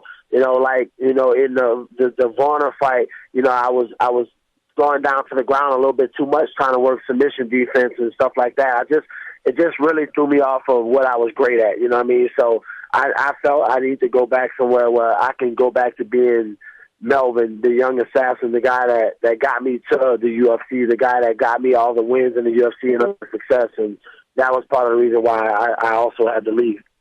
We're talking to Melvin Guillard. As a man of his word, he said his first time talking about this stuff was going to be with us here on Knockout Radio and at MMA Weekly, so we do appreciate it, Melvin. I need to ask again, like Randy said, there's stories you hear, so you want to get it straight from the horse's mouth, so to speak. How much did the culture of the Blackzilians change when Bigfoot left and Alistair Overeem joined the group? Man, it's funny you ask that because, I've always been a really big fan and friend of Bigfoot. He's still a good friend of mine. And I thought, on a business aspect, not even business, let's say on a personal friend relationship, like if I'm your friend, I'm not gonna sell you out for what I think is the next big thing. You know what I mean? And I think that's what happened to Bigfoot. I think that was the thing that initially, went south for Bigfoot, and Bigfoot was hurt about it. You know what I mean? He really took it personal, and it showed in the fight against Alistair. You know what I mean? And I know when that fight happened, I sent out a tweet saying, damn, Bigfoot, wow, like that with an explanation point. And I think I rubbed a lot of people in the Blackzilian family the wrong way. But, this is how I am. When Rashad fought John, I didn't pick a side. Both of those guys are good friends of mine. I stayed neutral. When Bigfoot fought Alistair, I didn't pick a side. I stayed neutral, because I'm a fan of both guys. You know what I mean? And that's the way I am. If when Randy fought Chuck, I was a fan of both of those guys the same way. You know what I mean? So I never pick and choose unless it's a guy I really, really admire and it's a one-sided deal. But most guys, and I've been in this business for 17 years, so a lot of guys in this business, even though I've never met them or I've never, been on a team with them, doesn't mean we're not friends, It doesn't mean we don't have the relationship that may be over internet or whatever. So, for me, I'm a big fan of Alistair Overeem as well, you know what I mean? But I just felt on a business aspect, business was done a little bit shitty to Bigfoot, and I felt like it was poetic justice, you know what I mean? And that's how I feel. Now, I don't know how everybody else feels, but that's coming out of my mouth how I felt about it, you know what I mean? And it was just tough, if anything, I felt bad for Glenn because, he put so much money and time and effort into it. Oh, don't tell me. Don't tell me. Melvin, you there? Uh-oh. You need to walk back. A lot, some of the deals that he made. You know what I mean? And it hurts me to see that. So when he retired, all right, if you guys can take care of that back at the studio and just try to get them to stand still or stand close to the telephone pole. Or call hang back. On 1 second, Randy. I'll try to put him on hold and see if we can't get in touch. Okay. Perfect. I don't know if he's talking to me or talking to everybody. You get the first exclusive with Melvin, then he decides to go walk under a phone. Do you ever walk around when you're on a cell phone? All the time. I do it all the time. All the time. I get it. I have so many more questions. I'm dying. I hope we get him back here because he's given great information, truthful information. You could tell, and some of that stuff. That you hear the rumors, the Overeem Bigfoot situation. As he said, he's friends with both, and he was neutral. To me, I hear that, and it's like, yeah, that's. All right, Melvin's back. Melvin's back. Good. You there, Melvin? Well, maybe not. Yeah, maybe not. Hello, Melvin. 1, 2, 3. Melvin, are you there? We got him back? Yeah, I'm here. Okay, there we go. Your phone was cutting out. Sorry about that. That's all right. We get the first interview with you, and then we get the phone cut out. We're all dying over here. All right, let me. It's all good, man. Take your time. Because something that we've argued in this studio numerous times, and basically around you being down south on the golf course, things going on down there, I've said I don't think that's a problem. I've said I don't think it's a distraction. Other guys in the studio think it is. Was it a distraction? Was that a problem? Let me tell you something, man. I don't think it's a distraction. The golf part is not a distraction, you know what I mean? Because I'd rather be out golfing early in the morning at 7 a.m. at Deer Creek Golf Club, where I'm a member. You know what I mean? Golfing has opened so many other doors for me. I've got to play with Michael Jordan, Brian Harper. Just 2 weeks ago, I played with Chris Carter, number 80, the Hall of Famer, and his brother. You know what I mean? Like, golf has opened so many doors for me, and it's kept me from out of the nightclubs at night. It's kept me out of strip clubs. It's kept me with spending time with my wife. You know what I mean? My wife even plays golf with me. So, to me, golf is not a distraction. It's the other things that South Florida brings that can become a distraction. And that was a part of the reason why I wanted to leave as well, because, I'm at my best right now. Like, I'm in Denver. I'm sleeping in a basement on a little bitty cot, and I got a freaking 10-inch TV screen, and I'm watching Few TV the whole time. It's just stuck on Few TV. It doesn't even change. You see what I'm saying? That right there is that humbled me. That brought me back to my roots. Showed me that never forget where you come from. You know what I mean? Because at home I'm sleeping in a king size bed. I got a 60-inch screen TV in my room. 70-inch screen TV in the front room that I play Black Ops on. Like, I have too many luxuries, you know what I mean? Here, it's like eat, sleep, and train, and I like it like that. I'm glad I put myself in this situation because if I stayed home in South Florida to try to get ready to fight Mac Danzig July 27th, I would probably lose that fight. And I wouldn't blame it. I wouldn't blame it on the Blackzilians or anybody. I would blame it on myself because I knew I wasn't 100% focused to doing what I need to do to win the fight. And right now, I feel like I'm doing everything right again. Now, you also, when you did leave the Blackzilians, you said it was a mutual thing. You announced that you're going back to Jackson's.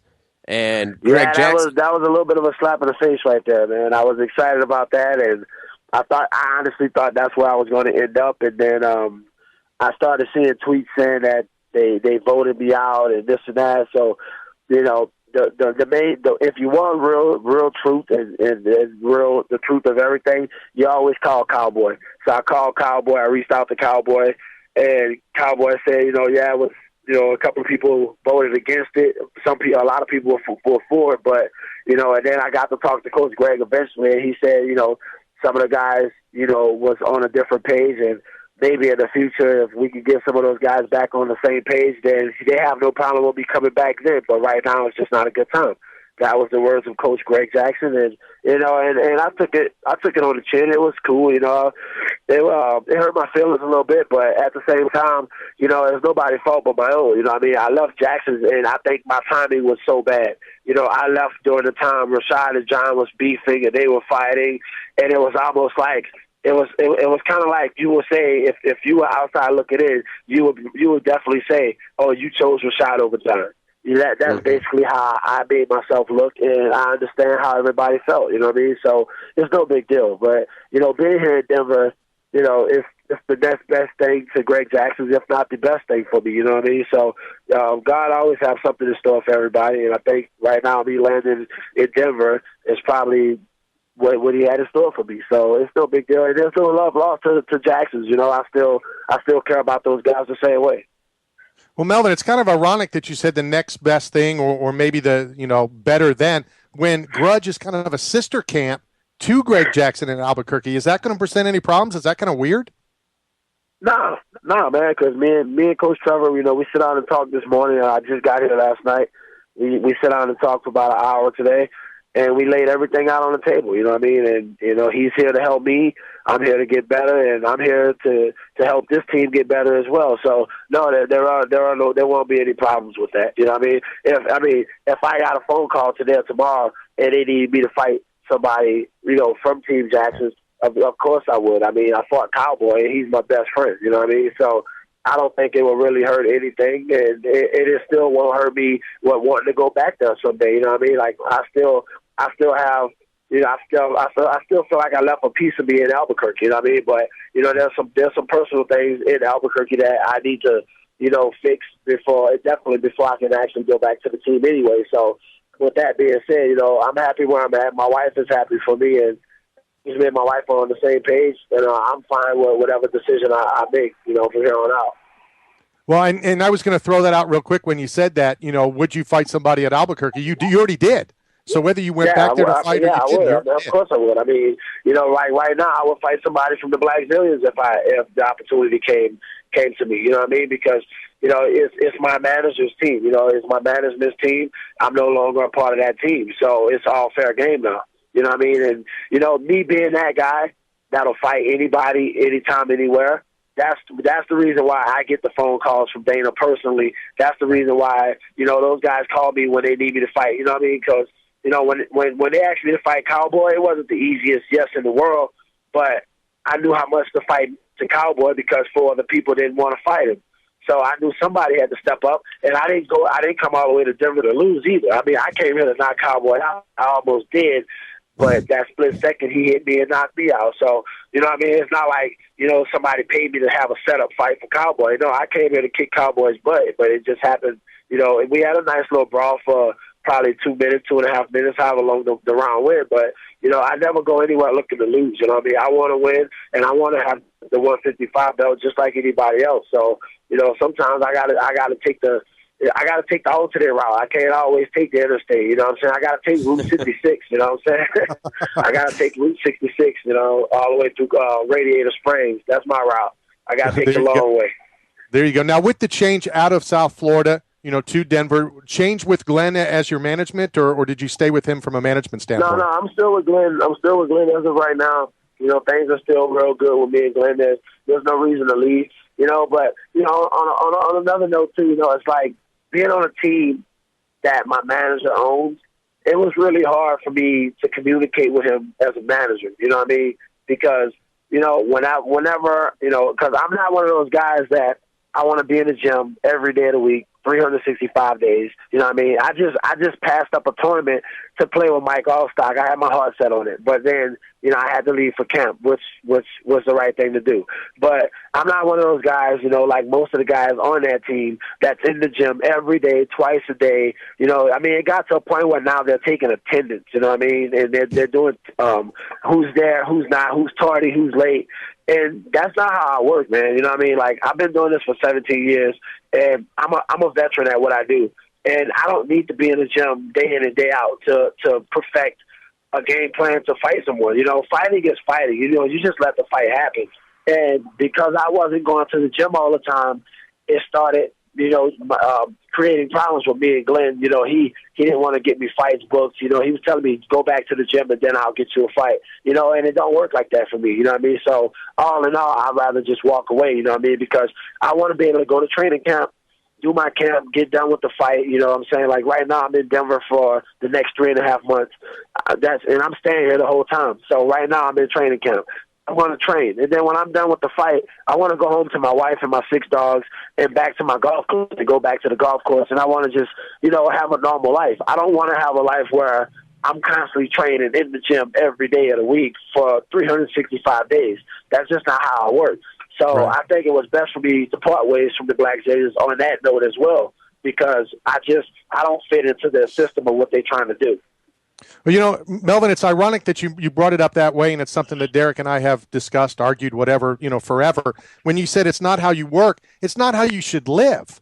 I mean, you still have to live. You still have to live your life, go to the gym, do your thing at the gym, and that gets back to our disagreement about the golf and doing other things. As long as you go to the gym when you feel you need to go to the gym and get your work in, aren't you supposed to go and live your life? Well, I'll say this. When, like, years ago, when I got in trouble for drug use and I was out partying in the nightclubs, didn't nobody seem to think that was a distraction, you know what I mean? Because most of the people I was out partying with or, you know, you're having drinks with or whatever, after parties, nobody seemed to think that was a problem, you know what I mean? And for me to do something and have a passion for something like golf, I mean, who has the nerves to say that's a distraction? You know what I mean? Like the nerve of some people. You know what I mean? Like that's something I'm passionate about. Maybe when I'm done with fighting and I retire from fighting, I can possibly play professional golf because shit, I have people on the Champions Tour that's in their 50s. You know what I mean? Like I'm looking at other avenues because I'm 30. I turned 30 on Saturday, and I know now that, you know, it hit me that, you know, I'm on the down peak of my career. Like I've already traveled up the hill. You know, I'm going down the hill now, and at some point, 35 is going to be right around the corner. 40 is going to be right there. I'm staring at 50 right in the eye. You know what I mean? As much as I would love to say I can fight till I'm 50, who would want me to fight the UFC till I'm 50? You know what I mean? No one. You know, and I don't want to go back to fighting on small, rinky-dink shows. You know what I mean? Like once I'm done with the UFC, I don't want to fight anymore. So I'm looking at other avenues of having things that I can possibly physically do. Even if I don't play professionally, I can always still stay in shape. I can always have something to do. And, you know, and that's, like I said, it's something I have a passion for. It's something I love doing. So, you know, for somebody to think that's a distraction, you know, they could kiss it. Well, Melvin, we appreciate the time. We appreciate you, sticking by your word and letting us be the first ones to hear it, setting the story straight. I've been blowing some people off all day, man. People have been calling me, you know, and I promised you guys that I would be the first to talk to you guys, and only because Randy's my boy. So I just put that out there. You know, he did me a big favor, and I actually kind of passed on the favor. But next time, Randy, you know, you get a celebrity golf tournament, I'm definitely down, dude. It's just I had to get out of Florida, and I had to get to camp, you know what I mean? Because my camp didn't really start till I got here. So I just kept putting it off, you know. So I thank you again for the opportunity, guys, and I appreciate the interview. We will talk again real soon, Melvin. Stay in touch, and, of course, people can always follow you on Twitter. Yeah, and, hey, just so y'all know, for the media, you're the first to hear this, there's no more young assassins. The young assassin has died. It is Melvin, Y.A., the Guillard. So y'all get it right. I quoted that I said it, and it came out of my mouth. It's Melvin, Y.A., the Guillard. So don't get it twisted. Well, I'm just putting the initials on the young assassin now. But there is no more young assassin. I'm 30 years old. I got to grow up, right? Time to grow up at 30. YA. I don't know. I'm in my 50s. I haven't grown up yet. Well, Melvin, thank you very much for the time. We'll talk again real soon. And I'll let Mike Allstott know you're not going to be able to make it. Thank you, man. I appreciate it. And maybe next time, buddy.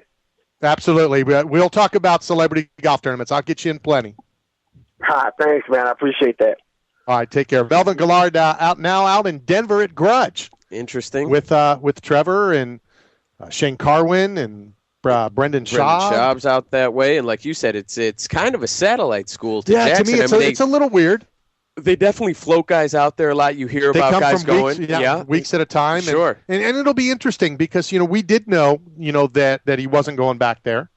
And it's going to be weird, but I hope Melvin can get it straight. Well, I didn't realize that Greg had talked to him too about it, which is since last week, I believe. Oh, okay. Because when I talked to Greg, and I know I told you this, and I said, hey, Greg, can you comment? Blah blah blah blah blah. He's like, I don't know nothing about it. Right.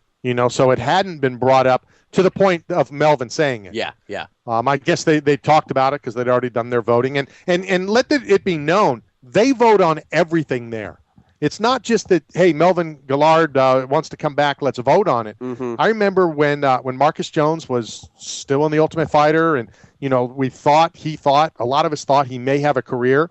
I talked to him about maybe going out to Albuquerque and maybe doing some training, and I called Greg, who I'm pretty good friends with, and Greg's like, we need to talk about it. Mm-hmm. We need to get the team together, and basically we'll vote on it.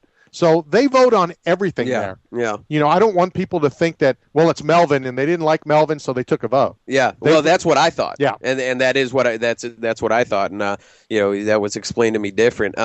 Interesting take about the nightlife stuff though.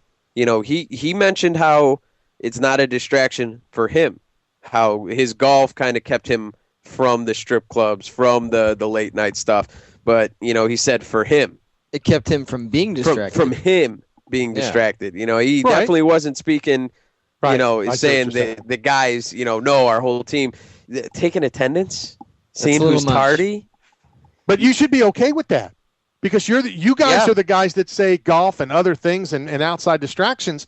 The way I'm reading what you guys have said is their job is to go to the gym, live in the gym, and be a fighter. Be a professional fighter. Yeah.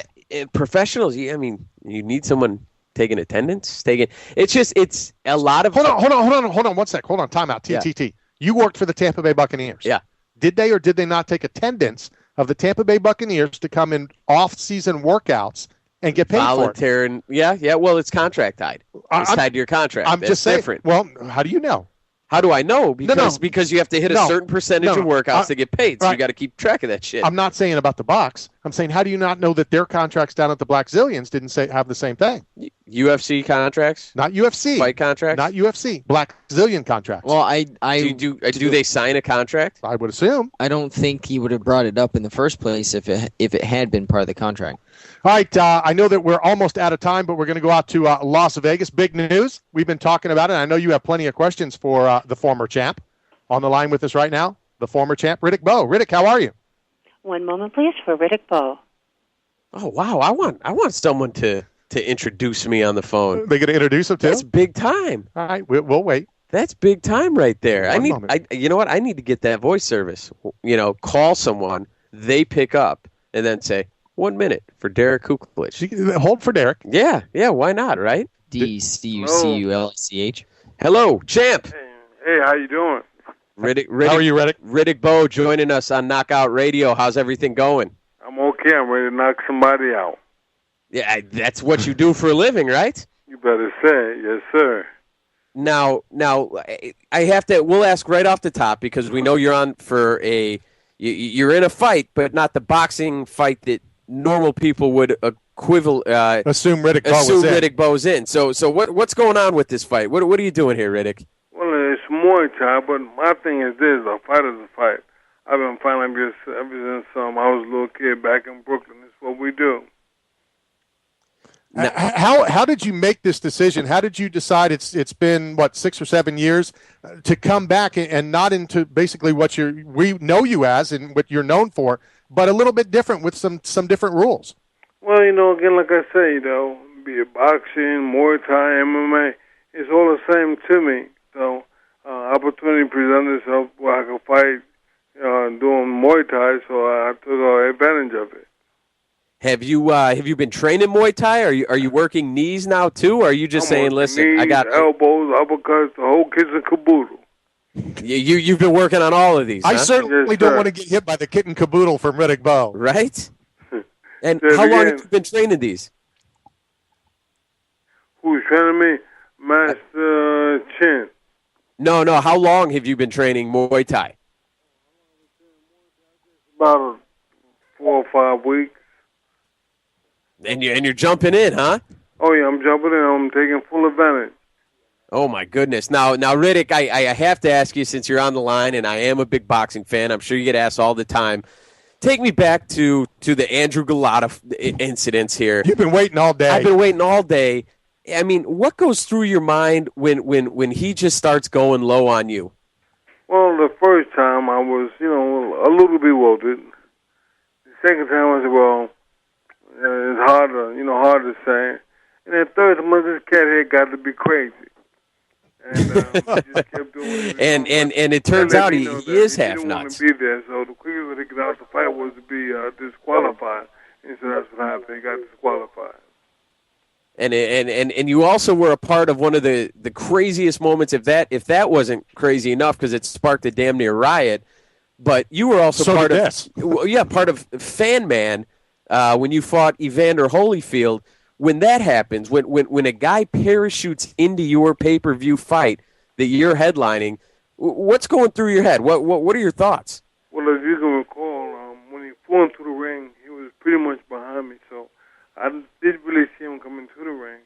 But when Evander was trying to get away from him, or well away from me, that's when I realized something was wrong.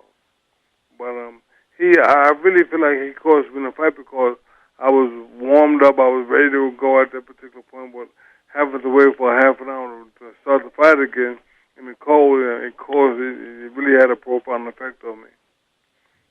Now, Riddick, you're going for this Muay Thai fight here coming up now. May 13th. It's next month. May 13th. Now, you realize that, whoever you're fighting not only can catch you low with fists, they can catch you low with knees, too. Does that worry you? What?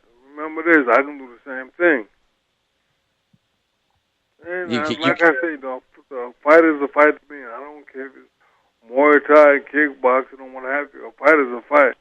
At the end of the day, somebody going to win, somebody going to lose. And 9 times out of 10, I'm coming out on top.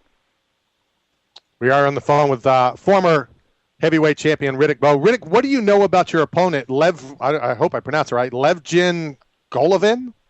He about to take a whooping. That's what I know. I mean, you guys know this, look. When you come to see Riddick Bowe fight, it's going to be a fight, win, lose, or draw. And I figure, doing this, you pretty much you're going to get the same thing. Riddick, now, do you keep up with boxing? Do you keep an eye on the sport, and especially the heavyweight division? I mean, the American heavyweight is all but gone. The Klitschko's have controlled the heavyweight division, and even the contenders coming out of America just have not been up to par. Do you keep an eye on boxing? And also, what are your thoughts on the heavyweight division? Well, I haven't watched heavyweights. Really don't pay no attention. But I think after I go over to Thailand and have a couple of fights, I may come back and challenge the Klitschko's. And I guess my point would be to show everybody how it should be done. Just train real hard, and you can beat these guys. In what way? Just since we have a former heavyweight champ on the phone, and I don't know, we don't get to talk to former heavyweight champions when we're watching boxing. How do you beat a Klitschko? I mean, you pretty much just go to them. I mean, they can't fight back at them. You go to them and you apply the pressure, and eventually you run them into something. Be it a left hook or a straight right hand. Look at all the fights they've lost. They have ran into a shot, they never saw it coming, and they got beat. They got knocked out. Riddick, let me ask you this. It's been because they know that I'm gonna come and I'm not gonna play with them. I'm gonna do just what I just said. I'm going to apply the pressure, and eventually they're going to run into something. Riddick, let me ask you this. It's been 5 years since your last fight. The Muay Thai Super Fight is in Thailand next month. How did that go down? Did they call you? Did you contact them? How did you get this fight? Well, they called me and they said, well, we need you to come and learn how to fight this way and things of that nature. And I thought it would be a great opportunity, so I accepted, and I think I'm going to make history because I will be the first guy to win the heavyweight championship in Muay Thai from America. Now, Riddick, you were heavyweight champion of the world. I mean, one of the titles that I think, if you ask any sports fan, what's one title you could win? The heavyweight championship of the world in boxing is always up there. What's the craziest thing that happened to you from the time that you were stepped into the ring as a contender to the time that you won the title and held the title? What's the craziest thing that happened in there? Oh, I think meeting Andrew Guillard. He just wouldn't play fair. He wouldn't do right. So I think he's out there. So he's probably the craziest thing that ever happened to me. Now, when they asked you to fight him again, was there a thought in your mind that no way I'm getting in there with this guy again? He clearly can't control his punches. He's half nuts. But there you were, Bowe Guillard too. Well, I guess being a fighter, you don't want people to think that you're afraid or what have you. So I feel like, here's an opportunity where I can redeem myself. But unfortunately, he did the same thing. Riddick, you may not be the person to ask this, though, and maybe you can find out or we can tweet it out. How do people watch this? Is it pay-per-view? Is it online? How will we be able to watch this fight in the States? I believe I'm really not sure. I guess it's pretty much probably just what you said. It's probably pay-per-view or something like that. All right, well, we'll find out the details for next Wednesday. Riddick Bowe, thank you very much for your time. We're going to follow this, and let's get you on after the fight, and we can talk about how the fight went and how you liked it and how bad you beat this guy. I think that'll be fun. Thanks a lot. We will do it. Riddick Bowe, your former two-time. My man. World heavyweight champ. That is Riddick Bowe. Thank you very much. Riddick Bowe. Take care. Getting back in a ring cage. Yeah, Big Daddy. No comment. What? No comment. Seems like a good guy. Fun guy. Listen. You can tell he's a boxer. Listen, gang. You're a boxing guy. I'm a boxing guy. All right. Riddick Bowe in his time was a bad man. Was a huge heavyweight who could move and had power in both hands. And could accept the nut shot. Better than anyone. Better than anyone can take that south of the border shot. Multiple times. This isn't a good idea. Let me just put this out there. Right now, I'm not going to act like what just happened, didn't happen. This isn't a good idea. He's been training Muay Thai for 5 weeks, and he's going to the home of Muay Thai fighters? Hold on a second. Hold on. What, is the line clear? No. Make sure we got the line clear. No, hold on. Do you really believe he's been training for 5 weeks? No. Okay. He just got to Vegas. This is a bad idea. You don't know who he's fighting? I don't care. He's not fighting. I don't care if it's a 135-pounder. If you're going to the mother of... Well, hold on. It's like he's going to... You're jumping conclusions, though. Like he's going to go he could in be a BJJ tournament down in Brazil or something. But it depends on who he's fighting. I don't care if he's fighting a one-legged Taiwanese. Sure it does. No. Sure it does. Why? If you go down, if I put you in a Brazilian Jiu-Jitsu tournament in Brazil against Sean, it's not a big deal. It's not as big a deal as that if you're doing a BJJ against a Brazilian. If Riddick Bowe is fighting... Name who he's fighting? Yeah, okay. No, seriously. What's his name again? Levgin Golovin. Oh, okay. Yeah, just because he sounds like an Irishman, okay. right out of Central Casting. Who signs off on this shit? Do they have a commission in Thailand? No, they don't have nothing in Thailand. He's been training 5 weeks. He doesn't care if it's MMA. I know another former boxer who didn't care if it was MMA or if it was Muay Thai or if it was boxing. His name was James Toney. Yeah, that didn't go over too well. And he got off easy. Again, I'm going to disagree with you. And he got off easy. And not to mention, James Toney wasn't half as punch drunk as Riddick Bowe. Oh, no shock here, but Levgin Golovin is Russian. Really? He's hold on a second. Spell that for me real quick. It's Levgen. Okay. Golovin. Again, Riddick Bowe in his day A stacked card. I got mad respect for Riddick Bowe. Marvin Eastman on the card. The Beastman? Dewey Cooper.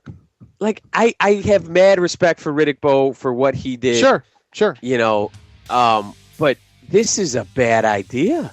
Is it a bad idea because... Could they not find Oliver McCall to fight? Is it a bad idea for him to get back in a fight, or is it a bad idea for him to do this fight? Both. Okay, well, I think one more than the other. I think this is a worse idea if you were to line them up. Because I feel like an experienced boxer would at least know how to handle himself a little in the situation. He'll kick him in the nuts. He'll be fine. Oh, my God. Hey, I want to thank everybody for tuning in. I certainly want to thank Melvin Guillard. I guess he even corrected how you say his name. But Melvin's the man. Hit us up on Twitter. Of course, you've got the Juicy Onion on Twitter. Don't forget that. Juicy Onion, absolutely. At Knockout Radio. At DCUCULICH. WrestleMania week. I'll be live tweeting it. All right, who's your prediction? Hurry. Oh, we already know. I predict the great show. We saw the script. I predict the great show. See, the times have already come out. How BS is that? The times of when the events are going to start. Cena, Undertaker, Triple H. Hey, don't go nowhere. The great one, Ledge, coming up next.